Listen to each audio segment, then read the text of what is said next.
In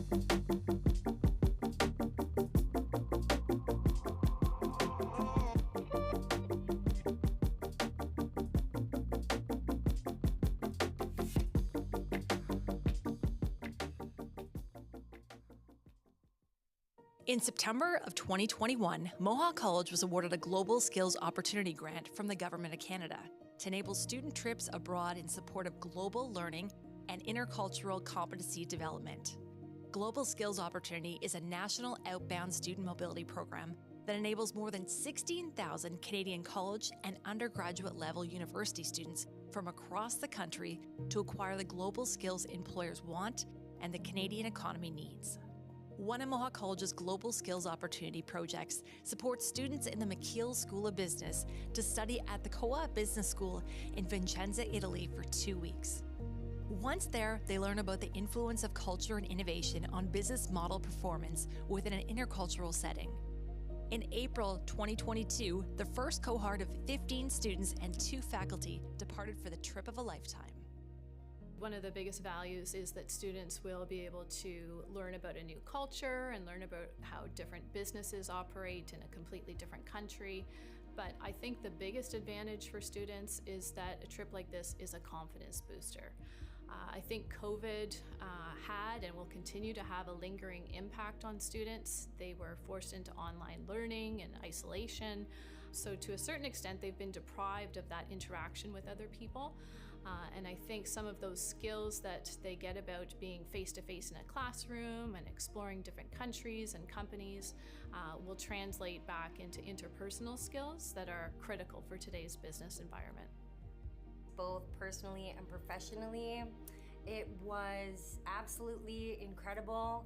I highly recommend it for anybody who has the chance because it was life-changing and reaffirming. It gave me a lot of confidence in myself and it let me know how adaptable and flexible that I can truly be. One thing that I learned about myself was that I can really understand and empathize with different cultures. I was very surprised because I kind of thought when we got there that I would be kind of the silent person in the back, just sort of taking notes quietly. And I was like, I don't know, but for some reason I was always like taking leadership positions, and I was always like saying, oh, we should go do this, or maybe we should do this a bit differently. That element of just taking charge in some instances, it's something that I've really never done before, and I think it's something that it really helped me grow as a person doing that. What you learn while going away and talking to different people from different cultures and networking with other people is something you won't get. It's like unattainable if you're just to sit in your own environment in Canada. So to reach out and broaden your experiences is just like unmatched for something that you want to take into your personal life later on to get a job. As a professor, I feel the real value is getting to know the students on a completely different level. You're outside of the classroom and you get to learn about the students, their thoughts and opinions, not only about educational matters, but about worldly issues as well. I think it's a learning that we as professors can take back to the classroom. It's important to get to know the younger generation so that we can adapt when we get back into the classroom and perhaps be more in tune with the needs and learning styles of today's students. Practically every business decision that I do in the future, because of the new perspectives, the new connections, the new opportunities that I gained while I was there, it's all about opportunity, it's all about different perspectives. And if you can have that experience, it's going to change your life forever. A key component of the Government of Canada's international education strategy, Global Skills Opportunity, is funded by Employment and Social Development of Canada and is administered jointly by Colleges and Institute Canada and University Canada. Over 4 years, Mohawk College will be one of 54 colleges and institutes and 56 universities that will be implementing a total of 124 Global Skills Opportunity funded projects in collaboration with international partners in more than 100 countries and to the benefit of tens of thousands of students. By empowering post-secondary institutions to implement innovative solutions to barriers to participation, Global Skills Opportunity will expand the horizons of Canadian students from coast to coast, build intercultural competence, enhance global understanding, and improve Canada's competitiveness on the world stage. Mohawk College is a pollinator-friendly campus, and in 2019, we became an officially designated bee-friendly campus in partnership with Bee City Canada. Join us while we show you some of the ways we support our bees and pollinators at our main campus. Our Fennel campus has many features that support pollinators. One of our most used spaces is our community garden. The garden opened in 2013 with only 8 plots and has grown to have 50 plots with over 300 members who use the space annually. Our members include college faculty, staff, and students, as well as members of our local community, all of whom are growing their own food, planting flowers for our pollinators, and helping each other learn along the way. We are proud to say that this space is an organic growing space. That means that we don't use any pesticides, herbicides, or fungicides, since those are harmful to our pollinators. Our rooftop pollinator garden recreates a natural meadow habitat, and with a mix of grasses and flowering plants that bloom at different times of the year. This garden is open to visitors in the warmer months and is a great place to relax, eat your lunch, or even study. Other garden spaces we have include our bioswales and rain gardens, where native plants act as stormwater management systems, as well as habitats for our pollinators. Our seed orchard, funded by the World Wildlife Fund Canada, is planted with a few select native plants with the intention of collecting the seeds to share with our local community. This will allow more people to be able to grow native plants that will support our pollinators as well. It's important that we grow native plants because these are the plants that these bees, butterflies, and other pollinators are used to. The apple and pear orchard on campus is filled with bees that are collecting nectar during the blooming season. In the fall, we see the fruits of their labor with all of the fruit we get to share. Mohawk is also doing its part to support honeybees on campus. We have 2 hives with local beekeepers, backed by bees. We offer workshops about the bees and sell the honey that the bees make at our farm stand. Mohawk is committed to supporting pollinators because they are so important. Did you know that 1 out of every 3 bites of food that we eat are possible because of pollinators? Without them, our flowering plants would struggle to survive, and fruits, vegetables, and nuts wouldn't grow. Thank you to everyone at Mohawk and in our community who continues to help our pollinators survive by participating in our programs, volunteering with us, enjoying and supporting the spaces.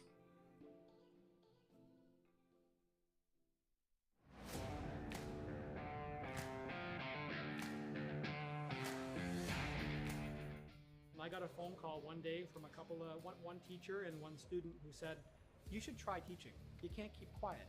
So I said, you know what? The first thing that came to my mind, other than the fact that I would enjoy to pass along the experiences I've had in the industry, was that I get to work with these faculty members that I would consider mentors of mine. And they left a really long-lasting impression. So for me to come back, it's humbling. It's an amazing job. I thoroughly enjoy when students come to me with questions and concerns. And I always just let them know this trade is a vast trade. There's a lot to learn and to be humble and to ask questions. So I started in 2009 in the apprenticeship. I came here on day 1 and I had the same faculty member that I'm working alongside with right now. And the last year I came was 2014 when I graduated, and I have the same faculty teaching with me right now who taught me in 2014.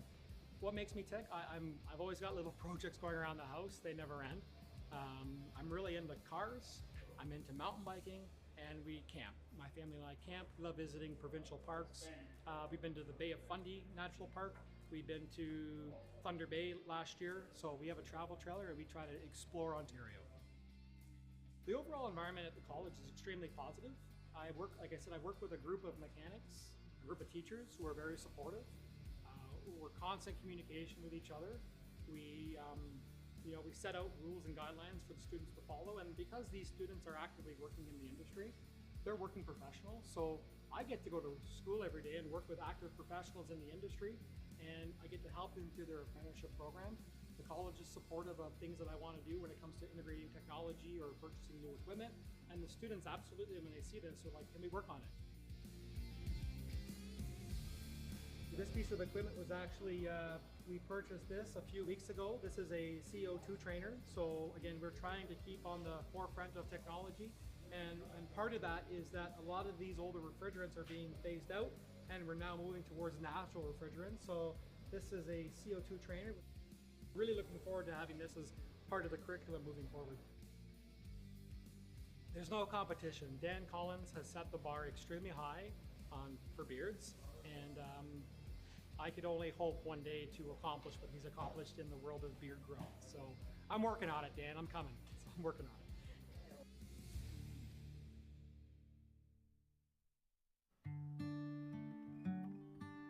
Like when I was dragging like the fake like body, it was like 170 pounds. What better way to help support students on an educational career journey than bringing them into an environment so they can see, hear, and do? That's what Discover Justice is all about.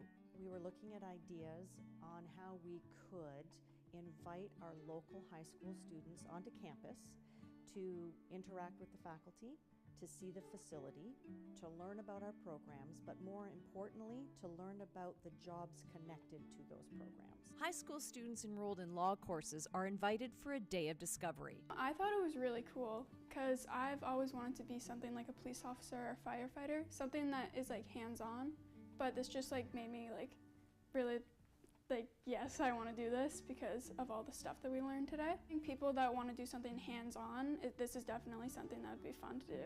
75 students participated in the fall, and that number doubled this spring. Word's getting out, and the event has attracted repeat customers. I'm really impressed, and I'm happy to be back again. But just them seeing that hands-on, that interactiveness is what they need to see at this age. We're always behind a screen or answering questions, reading case studies. Well, you know what? This goes above and beyond. Just going through and talking and asking questions as well with all the police officers that they brought in was phenomenal experience for everybody, especially if they want to become a police officer or border patrol, security, whatever it may be. And I feel a few of my students are probably going to enroll because of this opportunity. Discover Justice opens doors to career opportunities students had no idea existed. Police Foundations and the Advanced Police Studies program, the name of the programs speak for themselves. But we have other programs. We have the Protection, Security, and Investigations, which is more private sector. Other private sector type jobs that are really fall in line with that enforcement, inspection, investigation type career. The other program is the Community and Justice Services program. So again, it's a program that has some phenomenal job opportunities. So they get careers with the Ministry of Children and Youth Services, the Ministry of Safety and Correctional Services, federal corrections, provincial corrections. So there are a lot of justice-based enforcement, inspection, and investigation type careers that students don't even know about. It's often the hands-on component of these programs that attracts students. When I came here and I was able to actually go into the field and test it out, I was like, I actually like what I'm doing, and I wasn't sure if I would like what I was doing before, but now that I got to try it out, I can see everything that goes into it and like it. So I'm doing my co-op with the City of Hamilton Bylaw Services, so I'm a municipal law enforcement officer. When you're done all of this and you graduate, what do you want to be doing? Hopefully what I'm doing right now as a municipal law enforcement officer. That'd be really great. Discover Justice has become an approach to introduce education that can open doors to career pathways. This event was our opportunity to enlighten our teachers, our students in our local area about Mohawk College, about our justice programs, about our facility, and again, more importantly, the careers that are linked to and associated with our programs.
My name is Jeff Petrossi, and I am a professor in the advertising department. My first real job was at a direct marketing agency, actually, but it was a great job because I learned so many like weird skills, like how to make somebody act, how to write in an efficient way, how to proofread things. Like I had no idea how to do that before I got there. When I was at Draft FCB, our creative director would once a year go to a portfolio show, and I always wanted to go.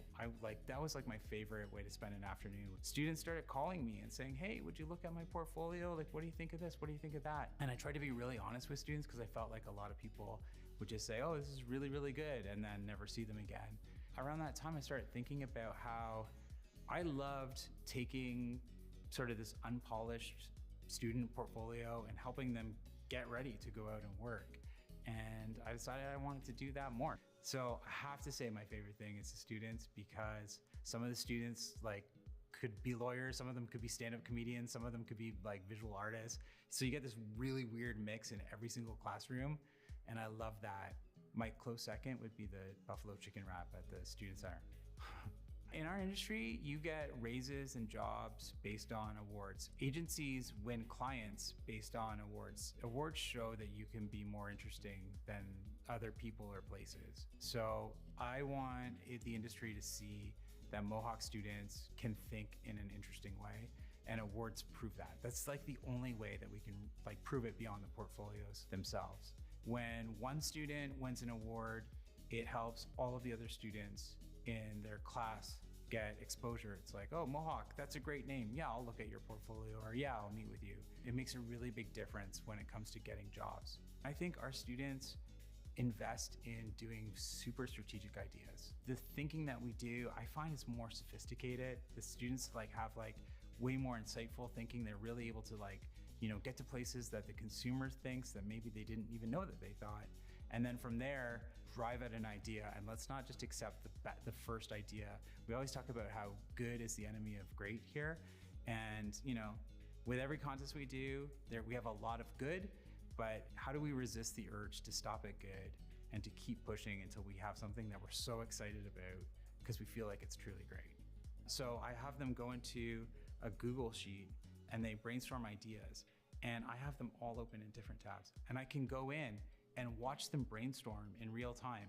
And I can say, this is working, this isn't working, what if you did this, what if you did that? And then I can switch to the next team and do that. Where I could never do that before, I can absolutely do it now. I can sort of play a role in their brainstorming.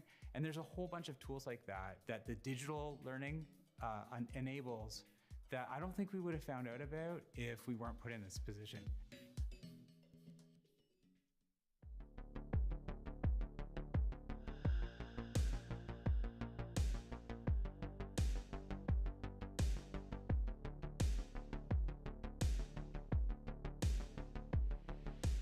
URSIC is the Unmanned and Remote Sensing Innovation Center, and our mandate is actually threefold. The first thing we do here is support industry with the adoption of new and disruptive technology. The second thing we're doing is actually training the next generation of workforce that can actually use this as highly qualified personnel to develop and integrate solutions for industry. And the third thing that we do is also de-risk and test the innovations as they're coming to a market readiness level. Drones can be used in a whole host of applications in industry. Essentially, any opportunity to move a sensor to a remote location, we can use a drone for that purpose. What it does is it allows us to de-risk the action and remove direct human interaction with what might be previously a hazardous environment. In addition to that, it allows us to access new perspectives on many different sites that might not be accessible previously through standard means. The trip to Manitoba was actually a really exciting opportunity for our team. We were approached by Innovative Solutions Canada to test one of the new innovations in the program. The innovation we were testing is a drone that carries an ultrasonic probe that can measure metal thickness and integrity of metal structures. And that was developed by a company called Skygauge Robotics here out of Hamilton. So while we were up in Churchill, we were not only testing that system, but we were also testing the functionality of the drone in cold weather. We just don't have access to those temperatures here in Southern Ontario. When we were up in Churchill, the average temperature didn't get higher than -35, and it allows us to really put the platform through its paces to see if it can function in extreme cold weather. So we were flying on metal structures carrying conveyor belts that were actually being decommissioned, so we needed to know essentially the strength of the structure so we could determine its integrity as it was deconstructed. And while we were there, we also did some internal structure in GPS-denied environments and some tank measurements as well, essentially measuring the thickness of the metal and its integrity on the tank itself. This is traditionally done by people on scaffolding, often requiring significant amounts of development to get that scaffolding erected and in place. And if we were able to, do it with us standing on the ground and putting the drone in the air, it just saves so much time in setup and risk to humans as well. One of the most rewarding parts of this role in the Unmanned Remote Sensing Innovation Centers, we're able to involve students in so many aspects of the work we do. As part of that trip, we were able to take 4 students up with us, 2 students each week. And those students were not only able to join us on the trip, but they were also lead pilots for many of the operations. They were piloting a brand new innovation, testing it, running it through its paces, and actually doing the majority of the work while they were up there. The sky is the limit on the drone technology for ERSIC. We are willing to take on any new and exciting project or help any industry partner when it comes to developing their needs with unmanned and remote sensing systems.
Safety in the workplace is something that is a lot more prevalent now than it has been in the past. The advent of internet and people talking about safety in the workplace more often. Safety confidence was top of mind and drove the conversation at the Safe, Supported, Connected Symposium, held by Mohawk College's Women in Technology and Trades team, or WIT. Industry partners, alumni, and trailblazers joined the panel, making for a dynamic discussion with a focus on creating a community safety culture in the workplace. PBE is a lot more commonly discussed. Having gone through the pandemic, we're all aware of how our bodies function in an environment and what is in that environment that affects our bodies. And I was given a mask on the very first day of work and given safety glasses, which had never happened to me in a workplace before. And to this day, my company still wears medical masks because we go into people's homes. I do residential electrical work primarily, and trying to keep ourselves safe and keep our company safe.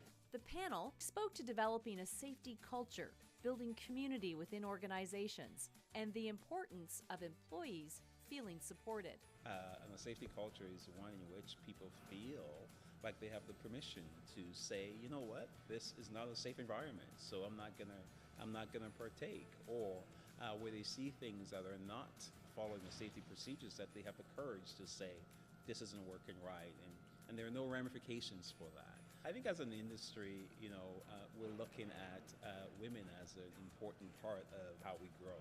And we need to make our environment or work site psychologically safe for women, as well as operationally safe for women. So I see organizations spending time on that to really ensure that we're providing the right training for existing employees, as well as our women coming into the industry, so they feel included and they feel like they belong. The WIT Symposium series provide an outlet for these important conversations as Mohawk College continues to work on swinging the pendulum. This work has been going on a long time. We're starting to see a slight shift in the awareness. One of the key jobs of WIT is connecting people to careers they might not have thought of, and then smoothing the pathway for them in their education journey and ultimately connecting with that employer where they're going to have the best job of their lives. In the history of every organization, there are watershed moments, moments that clearly establish a new direction for the future, and I believe that we are making one of those moments today for construction training and the City School at Mohawk College. Today, I'm incredibly proud and grateful to announce that Mohawk College has received a generous gift of $1 million from Steve and Elizabeth Stipsitz and Brandhaven Homes. As the president of Brandhaven Homes, Steve Stipsitz is a community builder in many ways. His Burlington-based home building company is committed to exceptional quality and care in the construction of every home they build and in the development of every community they design. As a result of his generous gift, City School will develop industry-focused training programs, address and remove barriers to training and employment for people in underserved communities, promote construction trades careers in the community, and deliver demand-led programs through City School by Mohawk College. Thank you, thank you. Well, I love City School, and I can see that you're dying to know why, so I'm going to tell you. So first, you must imagine a society in desperate need of people to fill jobs in important but underserved careers, such as healthcare, health and childcare, and the skilled trades. And then imagine people living in multi-generational poverty right here in our own backyard. And then now imagine a small group of caring individuals who felt compelled to do something about it by bringing education right into the neighborhood where the people live at no charge to the participants. That is City School, and so what's not to love?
So XR is the industry standard term when you're referring to virtual reality, mixed reality, or augmented reality. You can just refer to any of those as XR. So virtual reality is when a user is completely immersed in a 3D virtual environment via a virtual reality headset. Augmented reality, on the other hand, the user is still aware of their physical surroundings. They're augmenting the physical world with a digital object, usually through a phone, tablet, or augmented reality glasses. Now there's also something called mixed reality. That's when we see these two technologies blending together. An example of that is the MetaQuest 2 virtual reality headset has augmented reality capabilities, meaning that is mixed reality. So we are building our capacity in implementing XR technologies into many programs as we can. So for example, we have a power engineering virtual reality simulation that is a cold start boiler process. I bring virtual reality headsets to the Stony Creek campus and we run the power engineering students through this simulation. There are things that you can practice in the virtual reality that you can't do in real life. Students will be able to go through scenarios that are too complex for them to do in real life. Virtual reality presents the perfect medium where they can practice it in a safe and controllable environment. Virtual reality is a perfect way to develop soft skills. We recently applied for a grant from Meta and we were awarded the grant. This grant involves a virtual reality application called Body Swaps VR. With Body Swaps VR, the students will be able to practice their soft skills within the virtual reality environment. Within the innovation pillar of the digital learning strategy, our goal is to create XR applications that will be used for program areas.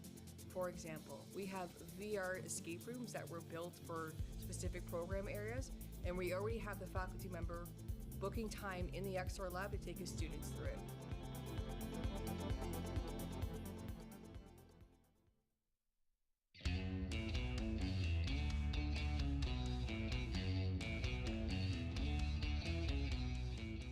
I taught a grade 7 and 8 class last year. I had the opportunity with elementary engagement to go in, and I had 3 points of contact with students where I got to promote trades before they got to high school. And so I came up with this analogy, and it's like playing Lego. Now imagine this. You get a call from your buddy Tim. Tim just got the new Star Wars Lego center, and he wants you to come over on Saturday and build it. So what's the first thing you do? Who's coming? Right? Okay, so Tim's coming, Sally's coming, and Bill's coming. Great, I'll be there. That's carpentry. I get a call from Adam. Adam says, hey, I just got a new deck that I need to build. Can you come and build it? And I'll say, who's coming? And he'll say, Sally and Bill are coming. And I say, great, I'll see you on Saturday. And we get to build something. So I'm just a kid playing with larger Legos, and that's what I get to do. That math is not important, and it's the most important. Math is everywhere in what we do. Now, having said that, it's not hard math. This is math that makes sense. This is math that my students come in and are like, I wish I was always learning this kind of math. In high school, you may learn that A plus B equals C. Well, what does A and B mean, right? And what's C? Like, what does that mean, right? But we can actually hold A and B in our hands here and then measure C. And it just makes sense. That's the math we do. I wasn't listening to myself, into my gut of to what should I be doing. And since trades wasn't really taken seriously, it wasn't an option. And now I understand how great of a choice it was to get into the trades. It's a booming industry. There's so much work. I'll always be able to fall back on a ticket that I have because I'm a Red Seal carpenter. I know carpenters that they've known before they leave the womb they're going to be carpenters, right? And that's not my story. I was encouraged to go to university. That was the path set out for me. In high school, I took all university targeted courses. I took one shop class. I can remember being in that shop class, and there was a finishing room. I was building like a TV cabinet, and I'd close the door to the finishing room, and just like the world would just like shut off. After high school, it's kind of funny. The phone rang, and it was someone asking for my brother. And what do you want? And they said, there's a job in framing. And I said, yeah, I'll take it. And so I started framing. After a week, I'd look back and be like, whoa, like we built those walls. Or that floor is because we were here. And a month, look at that house now stands because of our crew. And then years go by, and now I can go into neighborhoods, and it's so rewarding. And that's when I identified, back to that one high school shop class I took, where when you get into your work and the world just shuts off, that's what I experience now.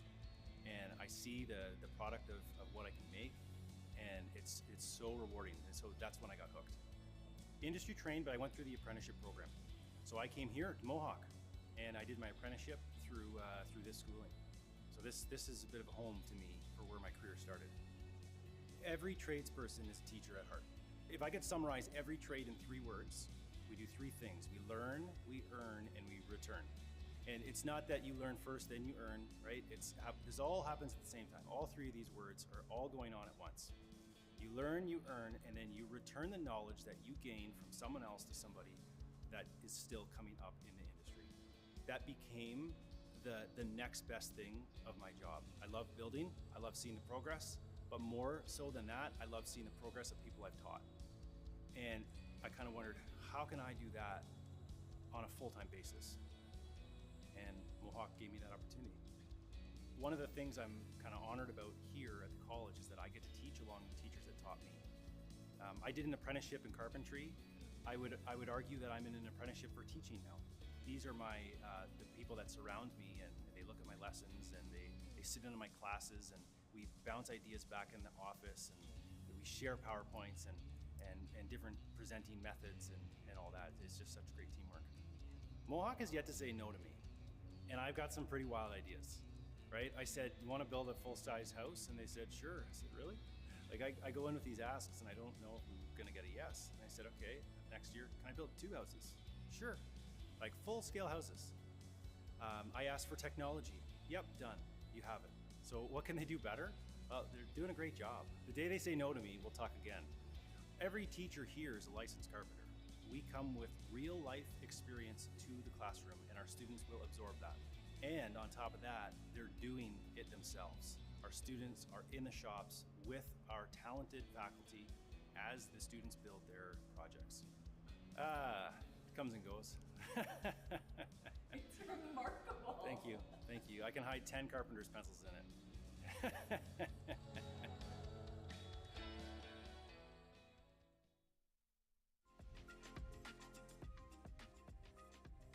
Is it a bird? A plane? No, it's another Mohawk College drone. It's a really cool experience. I don't think many other programs give you that. A new testing site in partnership with the City of Hamilton will take students' hands-on experiences to a new height. This gives them an area to conduct their flight operations and their flight training prior to their certification on drone as a drone pilot in an area that is, again, away from general public, so it's safe and secure, and it's in uncontrolled airspace so they can get out and practice their flying skills. Because of the collaboration we have with both the City of Hamilton, Transport Canada, and various innovators, this also gives them that opportunity to work one-on-one with small to medium-sized enterprises who are working on a product as it's going through that validation stage. So it gives our students that very valuable time to work as they're going through their academic career so they can potentially end up with a job post-graduation. Drones are a rapidly expanding technology, and most of the forecasts Transport Canada is seeing predict a 30 to 50% growth rate. So partnerships to grow career paths in this field will build on the sector's success. Our partnership with the college is really driven mostly by expertise. One of the reasons we're especially happy to work with the college is because the close proximity and good working relationships that there is with the student body. One of the things that's special about drones is that the barriers to entry are low and it's actually quite accessible. And so for us, it's a real pleasure to be working with Mohawk College because we can see students graduate from the programs and turn into operators that we work with in the ecosystem. As a student, it's amazing because we get to come out and meet City of Hamilton and Skygauge and work with the industry partners in some of the job fields that we'd be seeing or get experience to work in from our program. Drones is something that's amazing, especially at Mohawk, because we use the drones in the program. With our building construction science, we were able to go out and do surveying with the drones, seeing how they're used in our field. Proper training and applications in various work environments and situations in this growing field sets Mohawk apart and strengthens partnerships. The reason why this site is so unique across the country is because we have that spirit of collaboration here with the city, and the city understands the importance of a site like this for the growth of both the technical sector as well as the academic development of students within our college. We've been able to actually expedite that training and development and integration all in one space.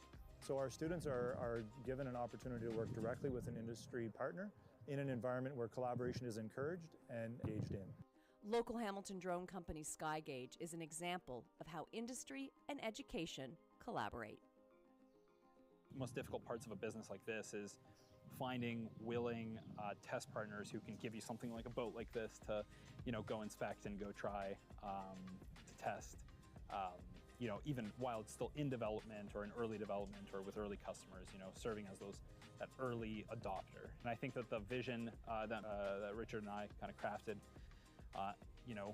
we have the technology, they have the training and education and pilots that they can give us. It kind of naturally goes together, so it's a great story.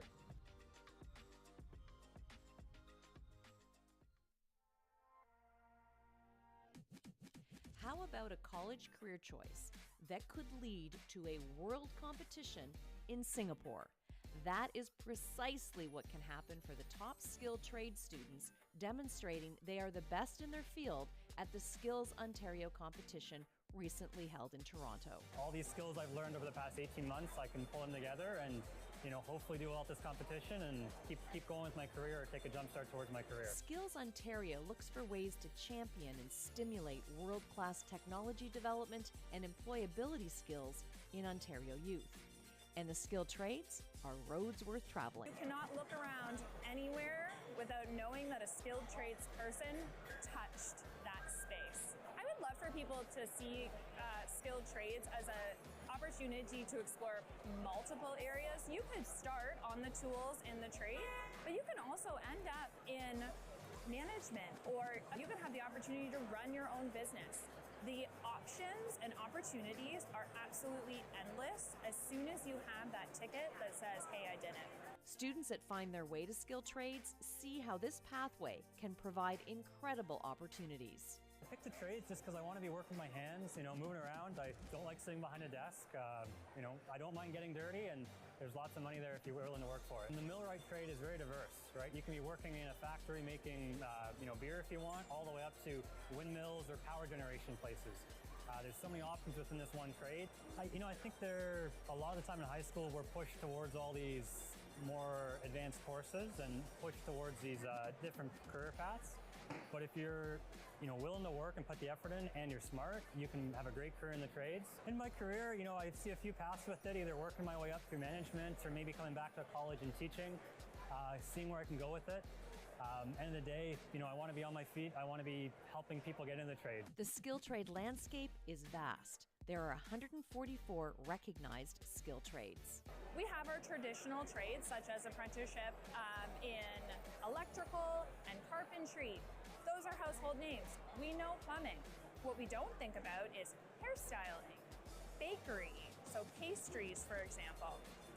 We have a butcher on site.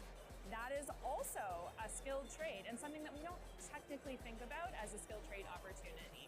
Skilled trades is not a plan B. It's your plan A. And skilled trades is not a job, it's a career. And a career that pulls out all levels of skills, including your creative side. Photography, it does take a ton of skill and a ton of attention to detail to excel at it. If you're thinking about getting into a skilled trade and you're passionate about it, it's something you want to do, absolutely do it. Don't hesitate, start as soon as you can, because the sooner you start, the better you're going to be at it. This is a photo that I took actually for one of my assignments at Mohawk, one of my studio assignments. It's a character portrait with some vintage kind of styling and wardrobe, and obviously the glasses are very, very retro styled. I had a bit of experience in photography going in, but I learned so much over just 2 years. The amount that you learn in that program is just unbelievable, and it's been incredible. Gold medal winners advance to the Skills Canada National Competition, and those top competitors will head to the World Skills Competition held in Singapore. Congratulations to our entire Mohawk team who competed in this year's event.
One really good reason to come to a reunion. Debbie and Bill Clem met back in 1973 while attending Mohawk College. They were friends, but went down different paths after graduation. If it wasn't for Debbie, I wouldn't have passed my Fortran courses because she ran the data processing computers room here in the evenings, I guess. She got me through that course, which helped a lot. We met at the pub, actually. The Thursday night pub is where we met. And after graduation, we both went our separate ways and took a chance on coming here for the 25th reunion. We met in the foyer as we were signing in, and as they say, the rest is history. Married for 20 years now, Debbie and Bill came back as Golden Grads to the 50-year celebration supported by our alumni team at Mohawk College. It was a lot of fun, and I was able to get work in that field right away, and it lasted me for many years. I had a great time in Mohawk. Please take advantage of the opportunities to come back. It's a great school, just unbelievable experience. And that seemed to be the sentiment of the almost 70 grads who attended the celebration. It was an opportunity to reminisce about the romance found and the friendships made. Oh, I have some great memories. Foggy memories. And some are foggy from the suds at the time. That was all part of the campus, fun. Richard Palmer traveled from British Columbia to connect with old friends, and he finally put his name on the cellar wall, next to classmate and longtime friend Don Price. No, we had a good time here. It's all the programs we had and model building, and we really enjoyed the whole thing. It's a package. You can't really just take one thing out of it. The whole thing was nice. Well, it's interesting how you meet people and connect with various people. Our class connected quite well, and Don and I hit it off. I thoroughly enjoyed the aspect of meeting new people more than anything. But learning what's become a lifetime profession, it gave me a good grounding to get going in the industry, of which I'm still in. Yeah, you have a common bond to people that do graduate from here, And proud to have been here. The class of 1973 had a chance to connect, tell stories, and who knows, maybe find a soulmate.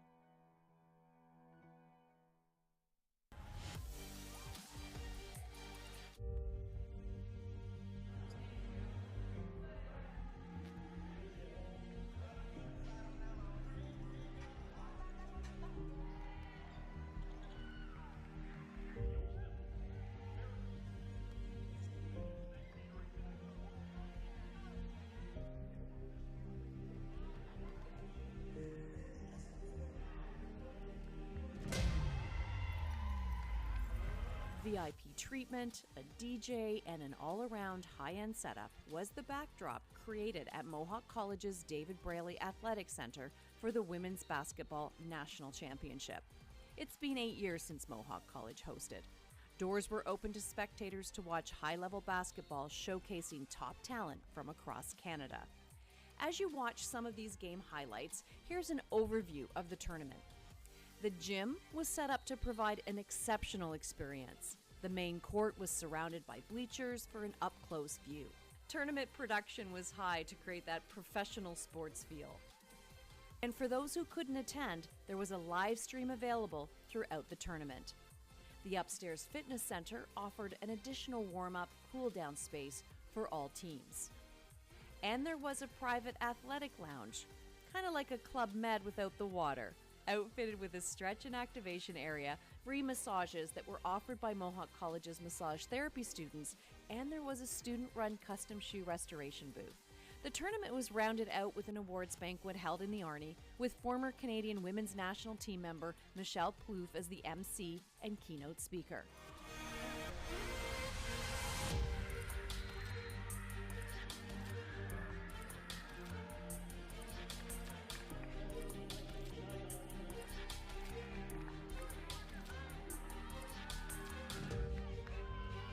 And although our Mountaineers were 8th in the final standings, the tournament was a success.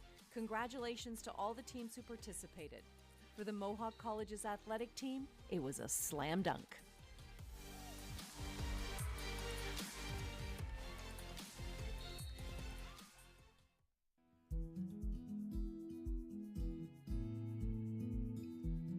I just feel blessed every day to be able to come and share something that I'm so passionate about on my own. For me, I have family members that needed to just be able to hug their grandkids again, and fitness played a role in that. A family member that went through breast cancer and wanted to take back control of her life and did that through fitness, wellness, and health. So to be part of someone's lifetime journey along that, the ability to move and live the life you want to live and make healthy choices is such a gift. And so I'm passionate about sharing that knowledge on with other students that are equally, if not more inspiring, is something I'm fortunate to do every day. When I first started out in the fitness industry full-time, upon my graduation from university, I was hired here at Mohawk to teach fitness classes in the old gym in a mezzanine. So I was here a couple times a week and always kind of kept that connection. And so when that opportunity came up to come and teach here again, it was such an easy decision because I already felt like I was part of the community in a small way, and this just gave me an opportunity to join in a more meaningful way. I'm really actively involved as a volunteer at the Community Support Centre for Haldeman Norfolk, and recently I've joined Prescription to Get Active Ontario chapter, which is partnering doctors, nurses, physiotherapists with clients that are in need of access to better quality personal training and resources and coaching. So that's a new endeavor for me that I think just is only going to enhance the opportunities for students as well. One of the most important things I want students to know is you don't need to be fit before you start this program, and you don't have to have a perfect body to start this program. You just need to be a passionate person about wanting to help others, because there is no perfect body shape, size, or type for coming and taking this program. So that's my number one piece of advice. My second piece of advice is come with an open mind, because you will be exposed to so many new learning opportunities you didn't even know were out there that will open your mind to careers you didn't even know existed. And that's our goal while you're here as a student, to help you with that. And hopefully you do come and join us. And if you do, take advantage of your professors and technologists, because we will happily connect you with people in the industry that can help further guide you along the way. Probably one of my favorite things is reconnecting with a student that's graduated, and Fit to Pitch is a great event for that. They often come back. I have one student that came from India and wanted to get into physio. She was trained there as a physio and ended up being the physio for my daughter.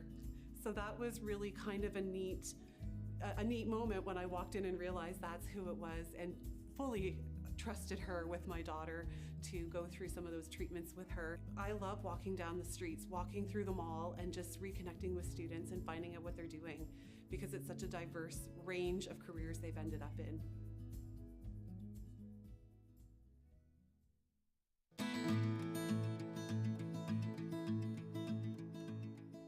I can't tell you how many times I tried to reimagine what it must have been like to live in our old villages, completely dependent on what the land provided. I tried to imagine what it must have been like when everyone in our community spoke the same language, believed in the same things, and worked together every day for the sake of the coming generations. It sounds like utopia. I tried to imagine what it must have been like when the Dutch ship anchored alongside the Mohawk canoe and the men from both vessels hammered out an agreement about how they can coexist peacefully and fruitfully. That sounds like heaven. I racked my brain trying to imagine what it must have been like to finally realize that our trusted ally was untrustworthy. What did such betrayal feel like? How could you keep faith with the treaties? What do you do when the covenant chain becomes covered with rust? Sounds like hell to me. I spent my adult life trying to track down who I was intended to be. I spoke with a bunch of old people who still carried the knowledge of our ancestors. I had to find my way to our ceremonies that amazingly still continued. I had to sit through endless hours in the council house listening to our chiefs and our clan mothers as they tried to plot a way forward. But I also got to witness the birth of my daughter in the home of her great-grandmother, and made sure that the first words that she heard after catching her first breath were the same words that her great-grandmother spoke, Mohawk words of welcome. We should all have been welcomed into this world in that way. What do you know, and what do you need to know to become an Indigenous ally? Today we can embark on our own journey of self-discovery through the ideas, beliefs, and interactions regarding Indigenous people. What it means to be us, to be in relationship with each other, and what the future can hold to fill the gaps in our understanding. We can begin to build relationships based upon principles of honesty, respect, and trust. It is a great gift of time that we've been given in order to explore these ideas. And that sounds like hope to me.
Good morning, Ani, and welcome. My name is Abby Daniel, and I'm a member of the Indigenous Student Services team here at Mohawk College.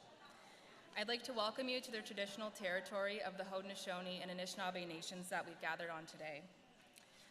To begin our ceremony, I would like to welcome the Spirit Vision drummers and dancers. As Indigenous people, we believe that the drum connects us to all things and is the heartbeat of Mother Earth. Today, we call upon this group to give thanks and to recognize the achievements of our graduates with an honor song. Thank you, Miigwech. Please stand for the procession of the graduates and platform party.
Please be seated.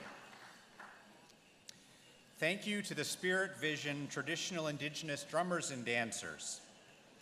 Good morning, everyone. My name is Paul Armstrong, and I have the honor and privilege of serving as the Chief Operating Officer at Mohawk College, and I'm also very pleased to be the host for this morning's Convocation ceremony. Before we begin, I would like to acknowledge that Mohawk College is situated on the traditional territories of the Haudenosaunee and Anishinaabe nations within the lands protected by the Dish with One Spoon Wampum Agreement, and is currently home to many Indigenous peoples from across Turtle Island. It is important that when we acknowledge the land we are privileged to be on, that we understand the meaning of these words and share with others. I would like to take a moment to share a little bit about what I have learned about these acknowledgements. In this one this morning, we refer to the Dish with One Spoon Wampum Agreement. And oftentimes at events like this, we'll refer to the Two-Row Wampum Agreement. And some of you may be aware of the symbolism around wampum belt agreements. But a wampum belt is made from beads. It is very intricate and detailed. A two-row wampum belt contains rows of purple beads separated by two thin rows of white beads. The two-row wampum belt represents the agreement that was made between the settlers to this land and the First Nations that called these lands home. The two white rows of beads represent two peoples moving in parallel along the same path but never crossing into each other. It was a symbol of an agreement to support each other and to work in each other's best interests, but to never impose their ways or laws on the other. So thank you for taking a moment to learn a little bit more about some of that history. Before I introduce our platform party, can you please stand and join us in the singing of our national anthem as performed by Brianne Downer from Mohawk College's music program.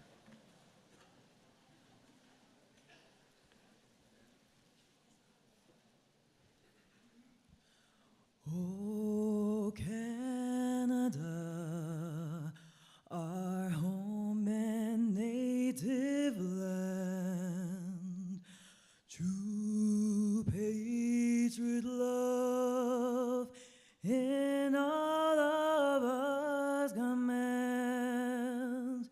With glowing hearts we see thee rise, our true north strong and free. From far and wide, oh Canada, we stand on guard for thee. God keep our lands glorious and free. Oh Canada, we stand on guard for thee.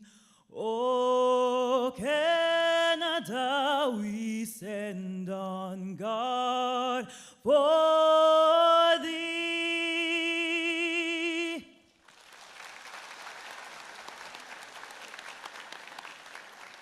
Please be seated. Convocation is a special celebration for all in attendance. We ask that you please stay at your seat until the entire ceremony is complete. And please, if you could try and ensure that your cell phone is turned to the silent setting.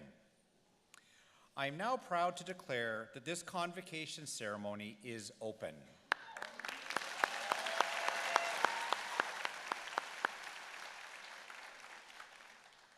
Convocation is a time to celebrate the hard work and dedication that brought you to this moment, and to look forward to the many opportunities that lie ahead for you, a future-ready Mohawk College graduate. Convocation also provides us with a perfect moment to thank your family and friends who supported you through this important stage of your journey. And it is a time for you to thank those from the Mohawk community who helped you realize and achieve your goals. And now to start that recognition, I would like to ask that the faculty please stand to be recognized and remain standing. All the faculty.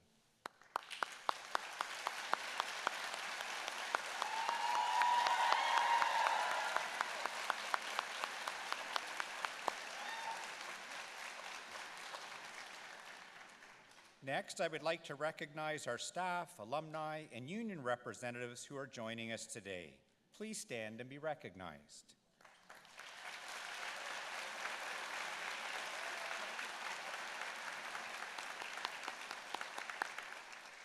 And next, I will recognize the front row and speakers from our platform party. Please hold your applause until the end of the introductions. Wendy Mackey, Director, Alumni Relations.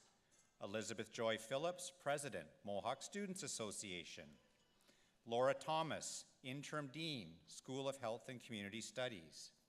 Kim Ann Lausch, Interim Dean, School of Health and Community Studies. Wendy Lawson, Associate Vice President, Academic. Judy Marsails, Past Distinguished Fellow. Richard Brennan, Past Distinguished Fellow. Tracy Richardson, Board of Governors. Ron McCurley, President and CEO. Dr. Robin Hessler, Distinguished Fellow, Adjunct Professor.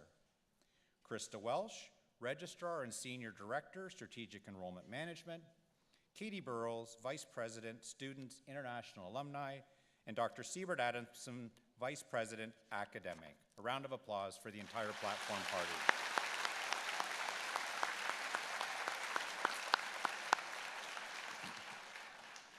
I'm now pleased to introduce Wendy Mackey, Director, Alumni Relations, to come forward and welcome our new graduates as alumni members.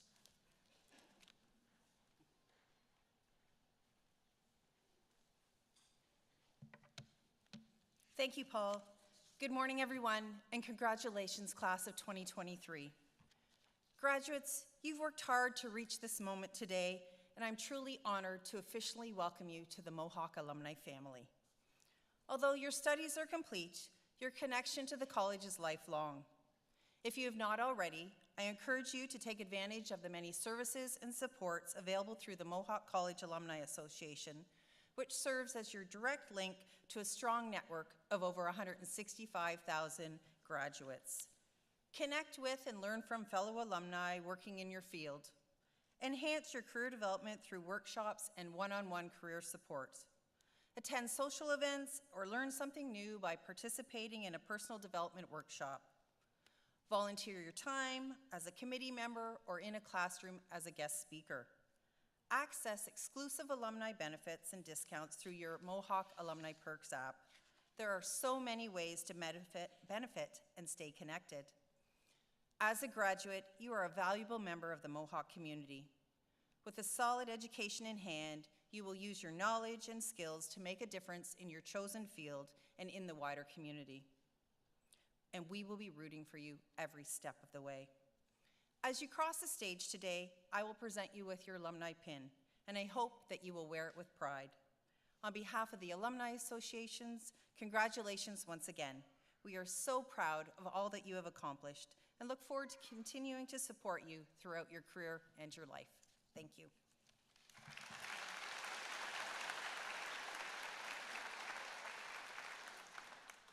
Thank you very much, Wendy. It is now my pleasure to introduce Katie Burrows, Vice President, Students International Alumni, who will introduce our Special Recognition Award.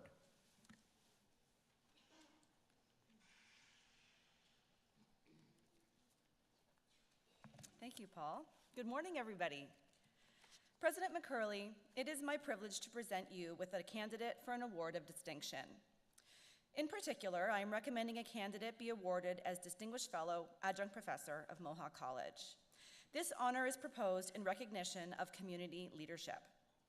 I am very pleased to introduce Dr. Robin Hessler to be recognized at today's convocation as a Distinguished Fellow, Adjunct Professor. Dr. Robin Hessler has volunteered and held senior positions provincially, nationally, and internationally in the field of radiography. He most recently served as the Regional Education Coordinator for the Americas for the International Society of Radiographers and Radiological Technologists, that's a very long title, the Ontario Association of Medical Radiation Sciences, and the Canadian Association of Medical Radiation Sciences Foundation. He was President and CEO of OAMRS for many years, where he was involved in developing the Healing Arts Radiation Protection Act and championed its modernization. He also served on key Ontario government committees regarding the development of the Regulated Health Professions Act, its regulations, and its later review, along with sitting on CT, MRI, and Occupational Health and Safety committees.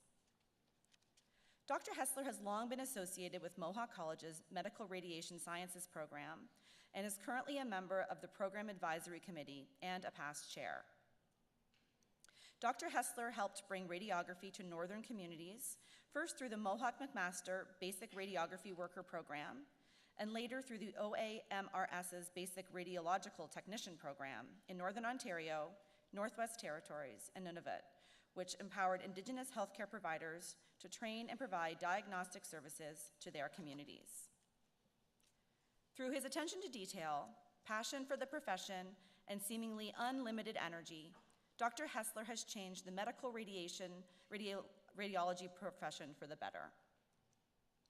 President McCurley, given Dr. Hessler's accomplishments, wisdom, and dedication to Mohawk College's community, I recommend that the Board of Governors bestow upon Dr. Robin Hessler the award of Distinguished Fellow, Adjunct Professor, Mohawk College, with all the honors, privileges, and responsibilities pertaining thereto. Dr. Hessler and President McCurley, will you please join me now to acknowledge this honor by virtue of hooding?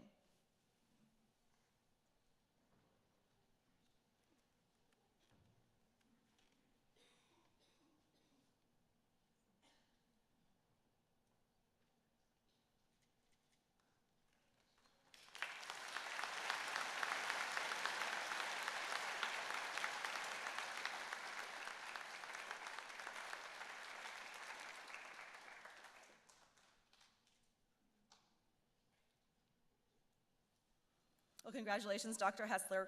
I now invite you to address the convocation ceremony as its honorary addressee.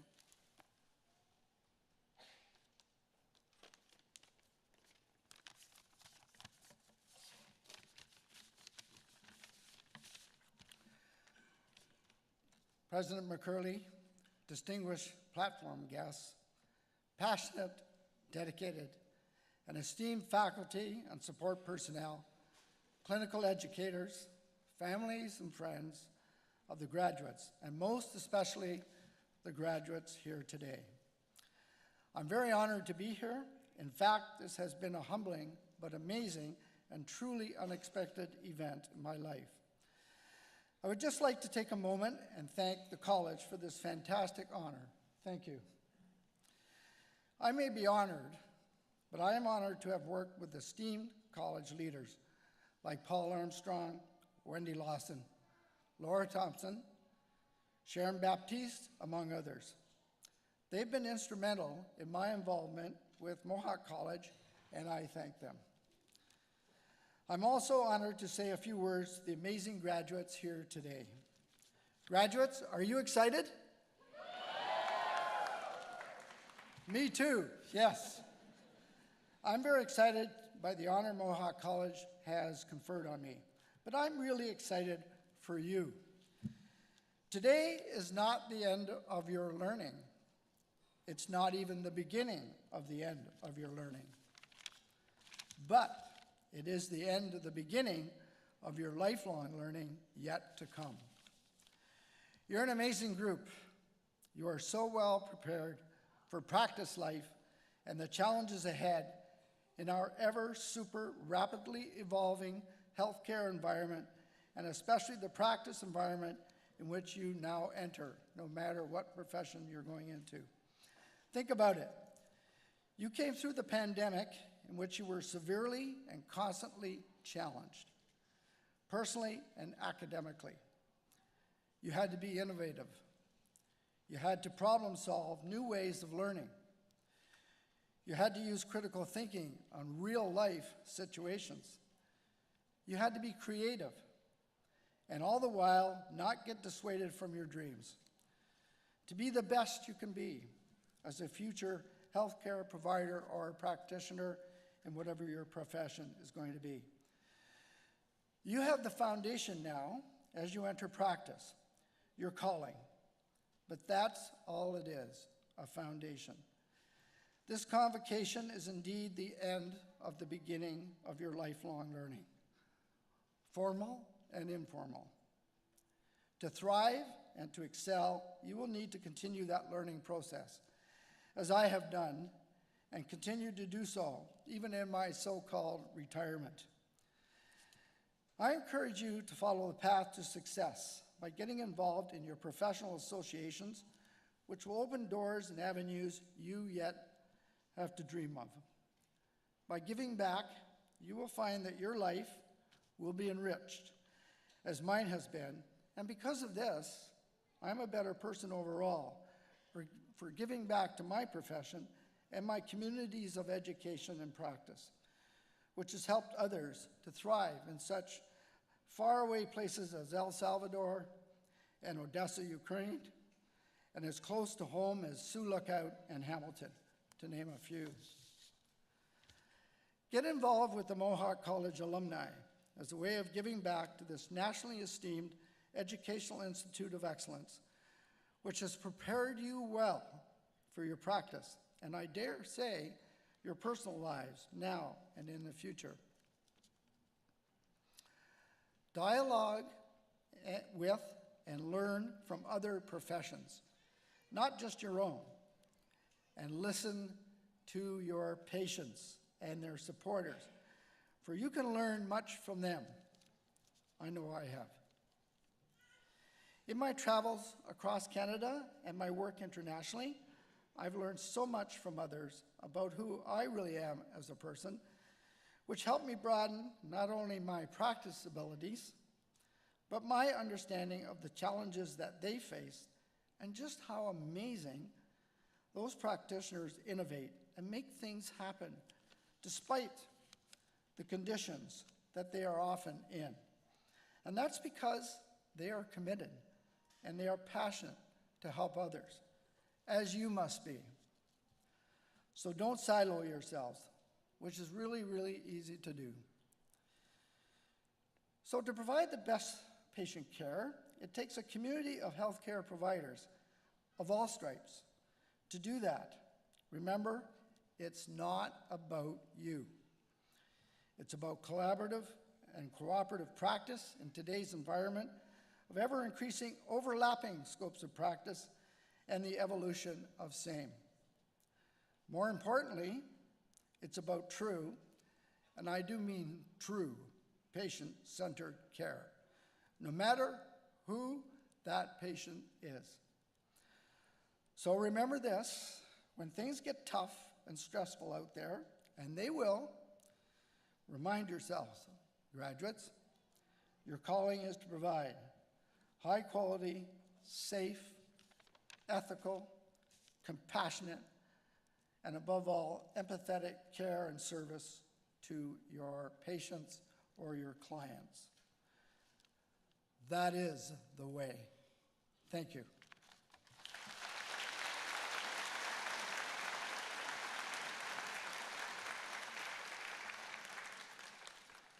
Thank you very much, Dr. Hessler, for those very inspiring words and for being such a great friend of Mohawk and for making such positive impacts in all the communities you work with. It's very much appreciated.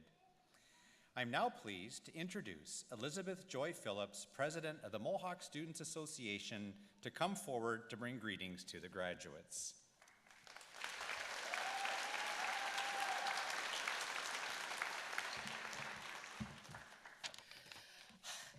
You guys, I'm really excited to be here and speaking with you today because you guys are my classmates, and I just have to say it's a great honor. So to the guests, to the distinguished faculty, and to the proud parents, and most importantly, the 2023 Mohawk graduates, this is my absolute honor to be standing before you today on this momentous occasion. On behalf of the Mohawk Student Association, congratulations on successfully completing this chapter of your life.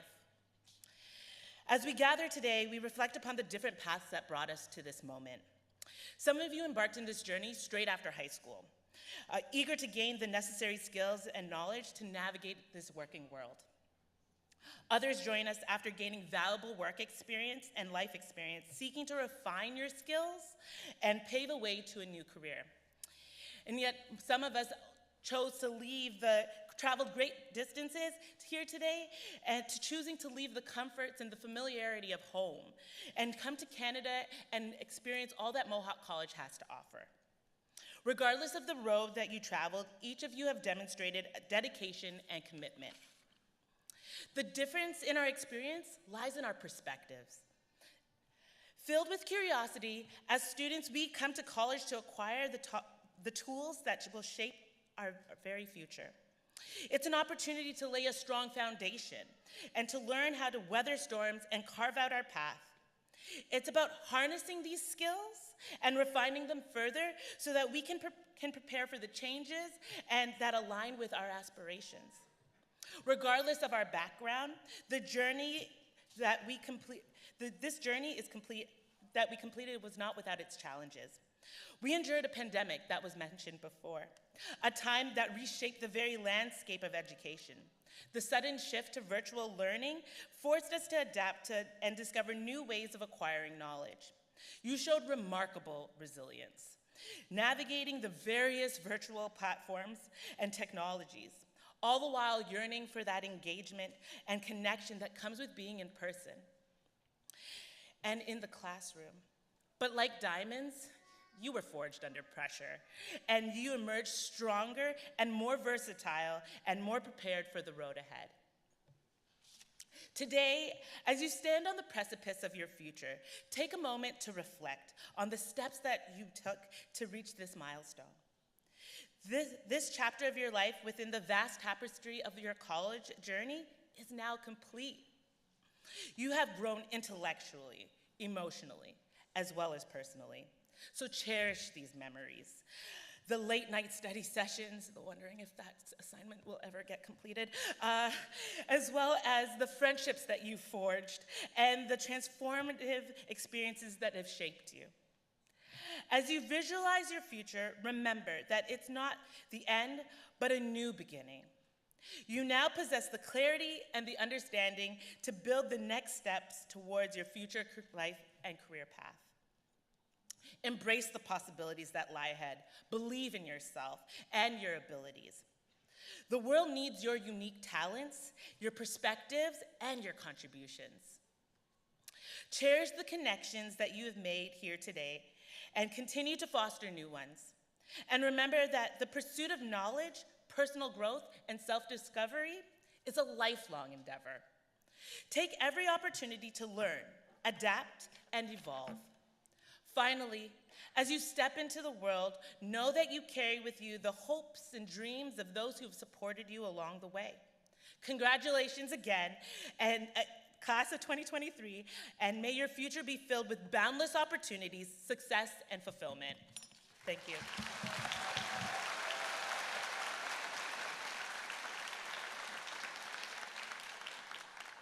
Thank you very much, Elizabeth Joy. You've been doing an outstanding job at all our convocations, but I know that this one has an extra special place in your heart, so thank you very much. I would now like to introduce Mohawk College President and CEO, Mr. Ron McCurley, who will address convocation.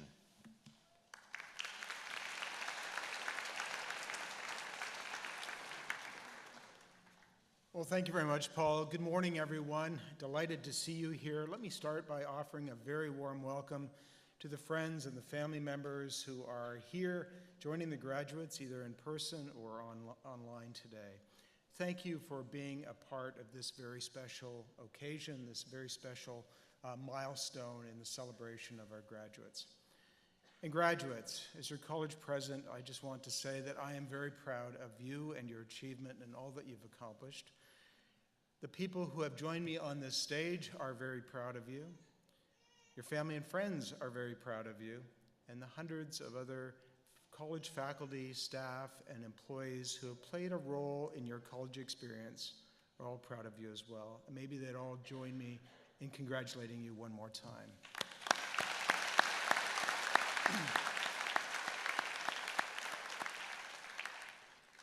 Well, there is no easy way to get to this convocation stage. You have accomplished something special, something life-changing.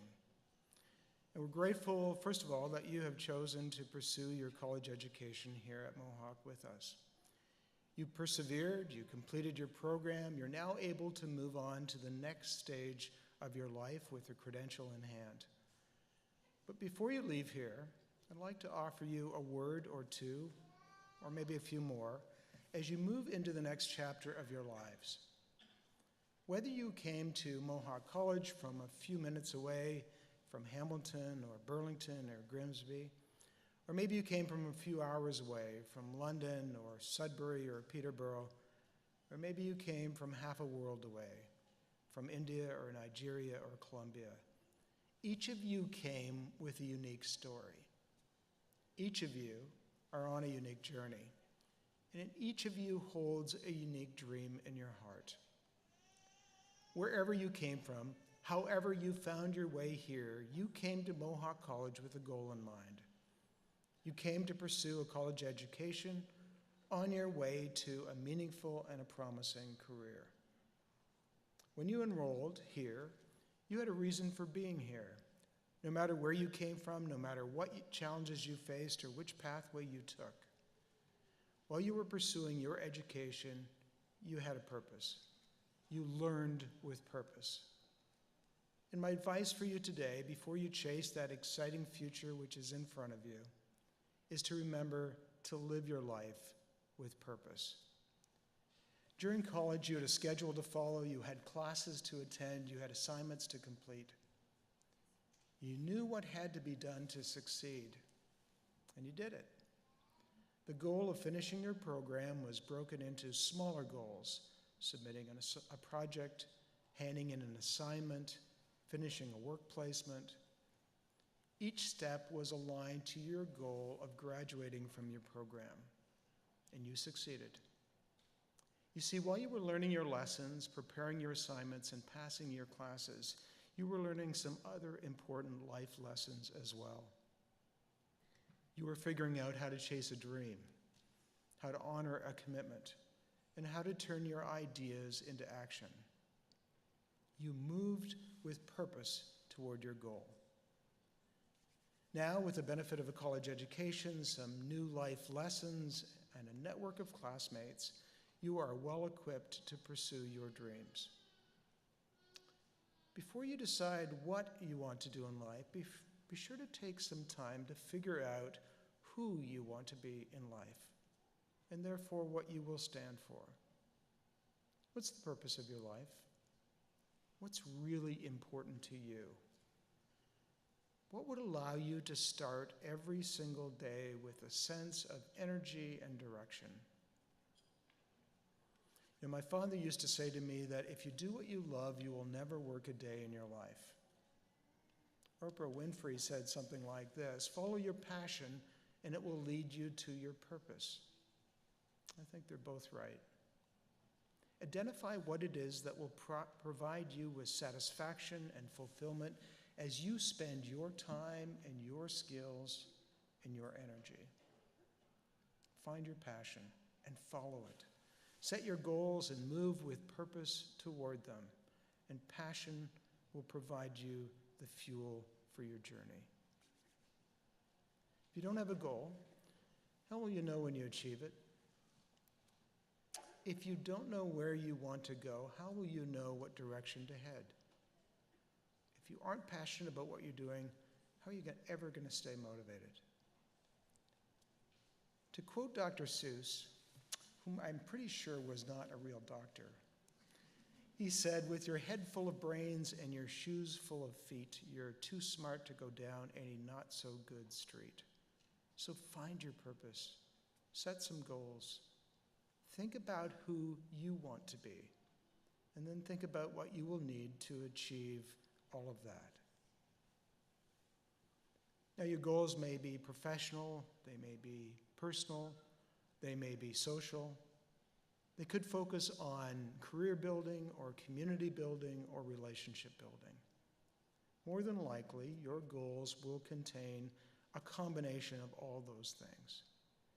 So many dimensions to our lives, and our goals can and should reflect that fact. Once you've established some goals, identify what has to happen to allow you to succeed.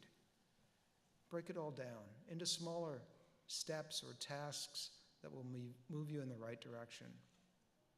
You got to your graduation, remember, one class, one project, one examination at a time. And by doing this, you moved with purpose toward this day.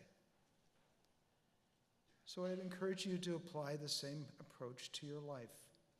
There's no easy path to accomplishment, to success, or to lifelong happiness. But as someone with a lot of years of work and life experience and a good number of goals achieved, I found a few ways to make that path to these things seem a little easier. And the most important of these boils down to this, that life's journey was not meant to be traveled alone. There's a saying that I heard first in a visit to Malawi probably a few decades ago now. It said, if you want to go far, go alone. Sorry, if you want to go fast, go alone. If you want to go far, go together. So find some good people to accompany you on the journey, people who share your purpose, your values, and if you're lucky, your passion. Find a mentor to help guide you.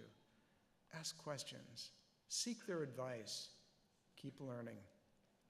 Make time in your life for those people who support you unconditionally. Your family, friends, loved ones, those who helped you to get to where you are today. At Mohawk College and throughout my career, some of the most rewarding and meaningful achievements I have experienced involve working with passionate and purpose-driven people. So find people who share your purpose, who are driven by a similar passion. Keep them involved in your life. Share the journey with them. They'll help keep you motivated and on track as life's distractions try to pull you in a bunch of different directions. We're stronger together than we can possibly be on our own, in life, in work, in our communities. As you move forward, I'd also encourage you to remember the words of Nelson Mandela. He said, "Education is the most powerful weapon with which we can change the world." Your education at Mohawk College has prepared you to pursue your dreams. It's given you the power to make a positive impact in this world, to change the world. While you live with purpose, moving forward, continue learning with purpose too. Lifelong learning is critical. Technology, our world is evolving so quickly. Please remember that you're always welcome back here. This is your college, it's your community, and supporting you is our main purpose, and it's a privilege to do so. Graduates, we are truly proud of your accomplishments, and we are so proud that we could support you on your journey to Convocation today. We're very impressed with what you've done, and we can't wait to see what you will accomplish as you live your life with purpose and passion. To the Mohawk College graduating class of 2023, congratulations and Godspeed.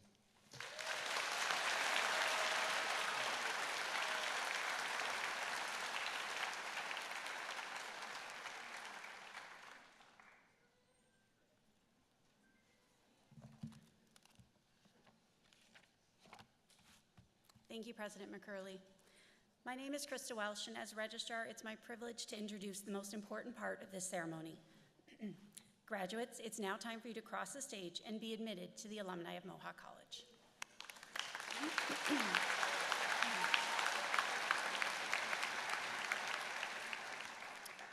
As each person crosses the stage, their status as a Mohawk College graduate will be acknowledged with a lyre pipe, a medieval European symbol of academic achievement dating back to the 8th century. Awarding each graduate a lyre pipe highlights the achievement of excellence according to each student's chosen program and symbolizes that they are joining the international community of scholars. Vice President Academic Dr. Siebert Adamson will place the Mohawk College lyre pipe on the graduate's left shoulder, and they will then be congratulated by President McCurley. Convocation is always a time of celebration for our graduates and their families, and we encourage you to applaud and acknowledge your graduate as they cross the stage. Il me fait plaisir de souhaiter la bienvenue aux membres de la communauté francophone. La collation de grade est le moment idéal pour célébrer les exploits des diplômés et je vous encourage d'applaudir lorsque votre diplômé traversera l'estrade. President McCurley. I now have the honor of presenting the candidates for graduation. The graduates have successfully completed the curriculum of their chosen program as required by the Mohawk College Board of Governors and have been recommended to be awarded their certificates and diplomas in recognition of their academic accomplishment. Therefore, I recommend that you confer their certificates and diplomas with all the honors, privileges, and responsibilities pertaining thereto. And on behalf of those graduates not here today, I further request that their certificates and diplomas be conferred on them in absentia. Thank you.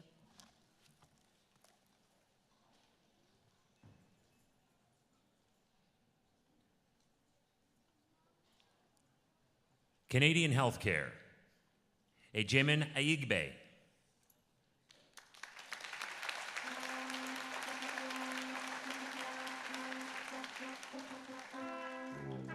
Harmandeep Kaur Barej.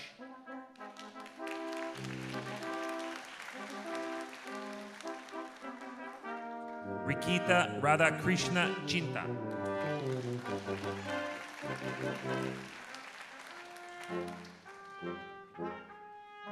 Aditi D.C.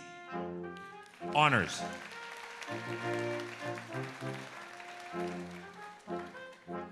Charlene Rejoice Christian.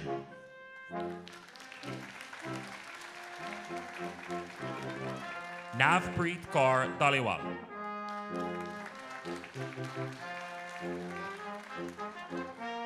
Arpana Giri Honors.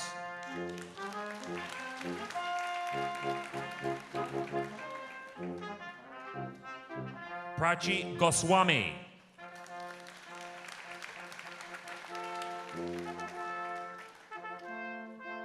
Pabrita Gurung. Honors. Isha.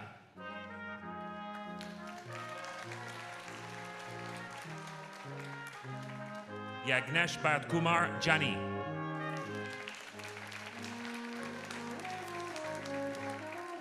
Jashandeep Kaur Chahal.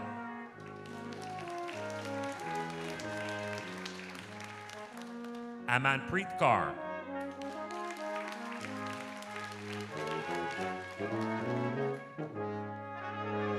Anurit Kaur.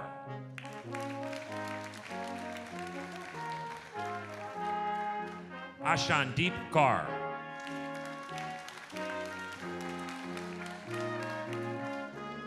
Gurjot Kaur.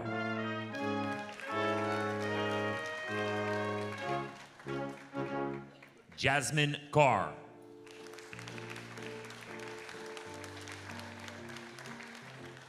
Jaswinder Kaur.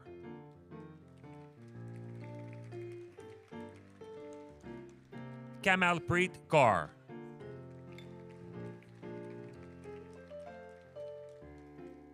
Kirandeep Kaur.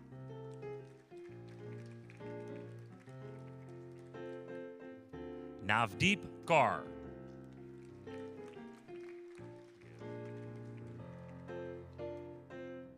Prabpreet Kaur.